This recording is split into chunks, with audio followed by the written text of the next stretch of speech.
জীবনের অনিশ্চয়তা তোমাকে ভেঙে ফেলতে পারে না যদি তোমার নিজের ওপর আস্থা থাকে। বিশ্বাস রাখো, পথ নিজেই তৈরি হয়ে যাবে। শুভ সকাল।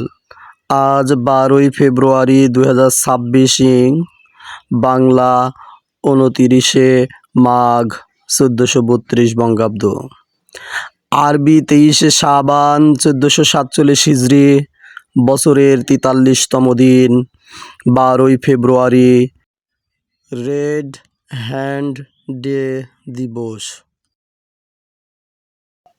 বিংশ শতাব্দীর উল্লেখযোগ্য বাঙালি কবি ও গদ্যকার সুভাষ মুখোপাধ্যায় এর জন্মদিন। শুভ হোক সারাদিন। ঋতু পরিক্রমায় এখন চলছে শীতকাল। সবাইকে শীতের কুয়াশাচ্ছন্ন ভোরের শুভেচ্ছা ও অভিনন্দন। শুভ সকাল। ভিডিওটি ইউটিউবে দেখে থাকলে সাবস্ক্রাইব করুন এবং ফেসবুকে দেখে থাকলে ফলো দিন। রনি মিয়া।